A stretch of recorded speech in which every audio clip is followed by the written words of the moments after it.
پورا موقع دے رہے ہیں کہ یہ جب فیصلہ ہو جائے. یعنی اگر ہم نے ٹرانسفر کا اتنی دیر اپلائی کیا ہوا ہے تو کم از کم فیصلہ تو کریں.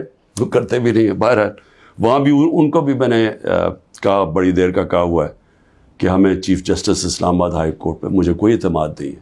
جب مجھے اٹھایا گیا وہاں سے, آپ سوچیں کہ مجھے غیر قانونی اور آئینی طور پہ اٹھایا گیا ان کی عدالت سے, اور انہوں نے اس کو لیگلائز کر دیا. یعنی اصل میں تو ان کو اللیگل کرنا چاہیے تھا. سپریم کورٹ کو تو جانے کی نوبت نہیں ہونی چاہیے تھی. ان کی عدالت میں بیٹھا ہوں, شیشے توڑ کے, ڈنڈے مار کے, وکیلوں کو مار کے, وہ بیچارہ رجسٹری اسٹاف ان کو ڈنڈے مار کے, اور مجھے گھسیٹ کے لے گئے وہاں سے ان کی عدالت سے. اور چیف جسٹس نے کچھ بھی نہیں کیا, بلکہ اس کو جائز قرار دے دیا گیا. اس کے بعد جو اس سے پہلے ٹرین کیس تھا, 3 ممبر بینچ بیٹھا, دو ججز نے واضح طور پہ کہہ دیا کہ مینٹینیبل یہ کیس. چیف جسٹس صاحب فیصلہ نہیں کر رہے, وہ بھی لٹکائے ہوا وہاں. اور ہمیں اعظم سواتی کو بہت اعتراضات تھے. انہوں نے لیٹر لکھا کہ مجھے اعتماد نہیں ہے آپ کے اوپر. تو نہ وہ اپنے آپ کو ریکیوز کرتے ہیں, نہ ادھر نیچے سے ریکیوز کر رہے ہیں. اور پھر ہمیں بڑا ایک سیریس چیز ہے یہ جو فیس بک پہ دیکھیں, فیس بک 90 دن تک فیس بک کا ریکارڈ ان کے پاس پڑا ہوتا ہے. اگر FIA یا جج صاحب ایک صرف آپ کو ای میل کر دیا فیس بک کو کہ یہ کیس ہو رہا ہے, آپ مہربانی کر کے بتا دیں کہ 90 دن تک ان کی جو بھی فیس بک پہ پوسٹ تھی وہ کون سی تھی. کیونکہ 90 دن تک جو لوگوں نے دیکھا ہے اور پوسٹ بھی کیا ہے کہ اس کے جو ہمایوں دلاور کی پوسٹ تھی اس پہ انہوں نے جو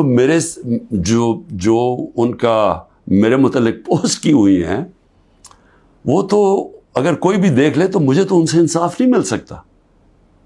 لیکن وہ FIA کے پاس گئے اور FIA نے جناب کہا جی وہ کیونکہ ڈیلیٹ ہو گئی ہیں, وہ FIA نے کلین چٹ دے دی. میچ فکس ہوا ہے. ابھی بھی اگر آپ کسی کو انصاف کی فکر ہے چیف جسٹس اسلام آباد ہائی کورٹ کی یا FIA کو, تو بڑا سیدھا ہے کہ ایک ای میل کریں اور فیس بک کو کہیں کہ ہمیں 90 دن کا دے. اس میں پتہ چل جائے گا کہ کیا دلاور صاحب مجھے انصاف دے سکتے ہیں یا نہیں دے سکتے. میں اس کے بعد دوسری بھی بات کرنا چاہتا ہوں, کیونکہ یہ تو اب دیکھتے ہیں, یہ بڑی تیز سپیڈ سے چل رہا ہے. اب دیکھتے ہیں آگے کیا ہوتا ہے. لیکن ابھی تک تو کوئی امید نہیں نظر آ رہی کہ جو فیئر ٹرائل ہوتی ہے وہ مجھے ملے گی, جو میرا رائٹ ہے. دوسری چیز یہ جو انہوں نے 2 بلز اسمبلی میں لے کے آئے بڑی تیزی سے, پتہ نہیں انہوں نے کتنے بل پاس کر دیے 1 گھنٹے کے اندر, کوئی 15 نئی لیجسلیشن لے آئے. وہ گورنمنٹ جو جا رہی ہے 15 لیجسلیشن, 8-10 لوگ بیٹھے ہوئے تھے اسمبلی میں. جمہوریت کا مذاق اڑا ہے, نہ وہ بل پڑے گئے ہیں نہ کچھ ہے, جلدی سے, اور سارا بل کے پیچھے بدنیتی ہے. اور یہ جو 2 بلز انہوں نے انٹروڈیوس کیے, سیکریسی ایکٹ اور prevention of extreme violence act, یعنی یہ جو 2 بل ہیں یہ تو ایک قوم کو غلام بنا رہے ہیں.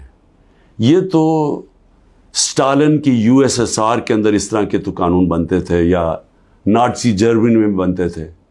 لیکن یہ کسی آزاد معاشرے میں تو کوئی تصور بھی نہیں کر سکتا کہ انٹیلیجنس ایجنسی فیصلہ کریں گی, کسی گھر میں بھی گھس جائیں گی اور فیصلہ کریں گی کہ یہ گھر کے اندر کوئی دہشت گرد ہے, اور وارنٹ ایک جو ہوتا ہے گھر میں گھسنے سے پہلے آپ کو سرچ وارنٹ لینا پڑتا ہے. اس کے بغیر آپ گھس جائیں گے گھروں میں, کسی کے گھر میں بھی گھس جائیں گے اور کچھ بھی کریں گے, اور کسی کو ان کو روکنا نہیں چاہیے. تو یہ تو ایک ملک میں بالکل ہی غلاموں کو کنٹرول کرنے کے لیے ہو رہا ہے. پھر سیکریسی ہے, ایک اور ایکٹ لے آئے ہیں کہ آپ کسی بھی اگر کوئی انٹیلیجنس ایجنسیز کا کوئی آدمی ہے, اس کا آپ نام بھی نہیں لے سکتے. اگر آپ نے نام لے لیا تو وہ آپ کوئی اسٹیٹ سے غداری کر دیں گے, سیڈیشن ہے وہ. تو یہ تو اس طرف جا رہا ہے کہ جنرل مشرف کے مارشل لاء میں بھی اس طرح کی حالات نہیں تھے. یہ تو بالکل ایک وہ معاشرہ, اور مجھے لگ رہا ہے کہ تیاری کر رہے ہیں کہ انہوں نے تو الیکشن کا کوئی نیت ہی نہیں نظر آ رہی. تو اگر الیکشن نہیں کروانے ہیں تو اس کے بعد تو پھر لوگوں کو کنٹرول ہی کرنا پڑے گا, تو انہیں حربوں سے کنٹرول کرنا پڑے گا. اور مجھے جو خوف آ رہا ہے، میں آخر میں صرف یہ بات کرنا چاہتا ہوں کہ اس وقت جو پختونخوا ہے اس کی ہمیں فکر کرنی چاہیے، کیونکہ ان کی کوئی اپنی الیکٹڈ گورنمنٹ نہیں ہے اس وقت. ان لوگوں کو اوپر مسلط کر دیا ہے جن کی کوئی قانونی حیثیت نہیں ہے، اور وہ جو وہاں کر رہے ہیں، جس طرح کی کرپشن ہو رہی ہے اور جس طرح کا وہاں وہ صوبہ آہستہ آہستہ وہاں دہشت گردی بڑھتی جا رہی ہے، لا قانونیت بڑھتی جا رہی ہے، تو وہ تو لوگوں کو پہلی نوجوان وہاں سارے قبائلی علاقے کا جو جس طرح کی تباہی مچی تھی، جس طرح کی قتل و غارت ہوئی ہے قبائلی علاقے میں، ڈرون اٹیک سے، ملٹری آپریشنز، اوپر سے طالبان ایک طرف، وہ دوسری طرف فوج، تو وہ جو لوگوں سے ہوا، جس طرح کی تباہی مچی وہاں، تو وہ تو اسی سے ابھی نکل رہے ہیں. تو اگر یہ اسی طرف چلا گیا پھر سے، تو مجھے تو سمجھ نہیں آ رہی کہ کیا جو اس وقت فیصلے کر رہے ہیں اس ملک کے، کیا ان کو اندازہ ہے کہ نیچے گراؤنڈ کے اوپر کس طرح کا غصہ اٹھ رہا ہے؟ کیا اندازہ ہے کہ جب وہ پولیس لائنز کے اندر جب 100 پولیس والے شہید ہوئے تھے، پتہ ہے نیچے سے کیا آوازیں آ رہی تھیں؟ اور اب جو بجوڑ میں ہوا اس کے اوپر سارے پختونخوا کے اندر کس طرح کا غصہ گیا ہے؟ کیا کسی کو اندازہ ہے کہ یہ کس طرف جا سکتا ہے؟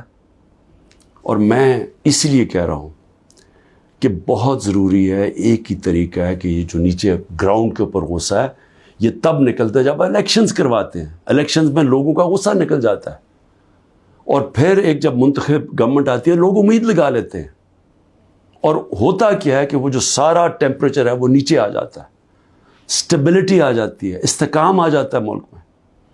تو یہ جو دوسری طرف ابھی کوششیں ہو رہی ہیں، جو لوگ اس ملک میں جن کا جینا مرنا ہے ان کو خوف آنا شروع ہو گیا. جو 12 لاکھ یہاں سے پروفیشنلز چھوڑ کے گئے ہیں اور جا رہے ہیں آج، ہمیں سمجھ آنا چاہیے کہ ان کی امید ختم ہو گئی ہے. یہ سب سے خطرناک چیز ہے کہ ایک معاشرے میں لوگوں کی امید چلی جائے.